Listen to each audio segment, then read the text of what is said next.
Interest के विषय में। तो एक सवाल है कि 500 रुपया का 10% वार्षिक ब्याज की दर से, वार्षिक मीन्स साल के हिसाब से, वार्षिक मीन्स साल के हिसाब से 500 रुपया का 10% वार्षिक ब्याज की दर से 2 वर्ष में, 2 वर्ष में चक्रवृद्धि इसलिए लिख देते हैं कि कभी कभी साधारण ब्याज में समझ जाना। चक्रवृद्धि ब्याज क्या होगा, मिश्र धन भी बताओ। मान लो मिश्र धन भी इसी में जोड़ देते हैं, मिश्र धन भी बताओ। ऐसे देख देखते हैं, यही है। तो आप समझो साधारण ब्याज अब चक्रवृद्धि ब्याज में क्या अंतर है। हम लोग ब्याज की जब बात करते हैं तो साधारण ब्याज होता है क्या, ब्याज जो है वह मूलधन में नहीं जुड़ता है, ब्याज जो है वह मूलधन में नहीं जुड़ता है। मान लो कि राम श्याम को 500 रुपया दिया 10% की दर से, तो वो 10% जो है ब्याज बढ़ेगा, 10% ब्याज बढ़ेगा, मगर कभी ऐड नहीं होगा, कभी ऐड नहीं होगा मूलधन में। ब्याज अलग दे होगा और रुपया का रुपया अलग दे होगा। लेकिन इसमें समय निश्चित रहेगा कि ये 6 महीनों में चक्रवृद्धि ब्याज, जैसे यहाँ वार्षिक दर है तो यहाँ 6 भी लिख सकते हैं, तिमाही भी लिख सकते हैं, उसका अलग अलग तरह से इसी तरह से बनता है, वो भी बताएंगे आगे। पहले हम लोग इसको जानते हैं 2 तरीका से। एक तरीका जो फॉर्मूला पर है, एक तरीका जब हम कभी कंपटीशन में जाएंगे तो तुरंत कैसे निकालेंगे, वो तरीका है। 2 तरीका है। तो अभी तुम लोगों के लिए तो यही तरीका से बनाना होगा, लेकिन बता दोनों तरीका देते हैं। तो इसमें भी 2 फॉर्मूला है, एक तो डायरेक्ट चक्रवृद्धि ब्याज निकाल लेंगे वो, और एक तो क्या करेंगे कि लिख देंगे a बराबर P1 प्लस R/100 पर पावर n। इस फार्मूला पर भी बना लेंगे। और दूसरा चक्रवृद्धि ब्याज का भी फार्मूला है, लेकिन इस पर देखते हैं तुम लोगों को किस पर आसान भी जाता है, वो भी बता देंगे किसी पर। हाँ, तो यही बताते हैं। तो अब a बराबर P कितना है 500, उसके बाद 1 प्लस दर कितना है 10 बटे 100, और n मीन्स क्या होता है, यहाँ n t भी ले सकते हैं, t भी रहेगा तो इसका मतलब n मीन्स टाइम। टाइम कितना है 2 वर्ष। तो हम लोग इसको बढ़ाते चले जाएंगे 500, इसको काटेंगे कितना होगा 1/10, तो यहाँ क्या हो जाएगा 1/1 जोड़ 1/10 बढ़ा के देते हैं हम। इसका मतलब है भिन्न का जोड़ आप लोग जानते हैं ना, इसका भिन्न का जोड़ करेंगे तो क्या होगा 10, और ऊपर क्या होगा, क्या यही ना होगा। तो अब फिर करते हैं, यहाँ या भी दे सकते हैं, या ये भी चलेगा। उसके बाद क्या होगा 500 11/10, 11/10 एक बार और लिख लेते हैं 11/10 स्क्वायर ना, बराबर 500 इंटू 11/10 11/10 ना। इसको काट देते हैं, इसको काट देते हैं, इसको काटते हैं, इसको काटते हैं, कितना बचता है, कितना होता है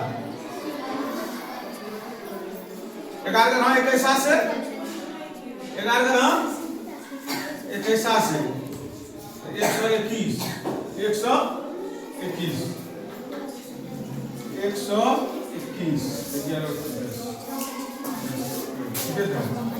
121 पंचा कितना होता है 605 ब्याज ऑटोमेटिक हो जाता है। वो हम लोग अमाउंट निकाल रहे थे ना। ठीक है, हाँ ठीक है, ठीक है। तो कितना हुआ? ए बराबर कितना हो गया? 605 ना। ये पता चल गया है। अब सी कंपाउंड इंटरेस्ट क्या होगा? ए माइनस टी। ए माइनस ए कितना है? 605 माइनस 500 कितना हुआ? 105। 105 ये किए। इससे भी लिख लेंगे। विसंधान डायरेक्ट इसमें निकल गया है। जो विसंधान निकालने के लिए बोले थे वो तो डायरेक्ट निकल गया है। और इसी से ब्याज भी निकाल लेंगे ना। कंपाउंड इंटरेस्ट इसको कहता है, पता है कि चक्रवृद्धि ब्याज को क्या कहते हैं? Compound interest.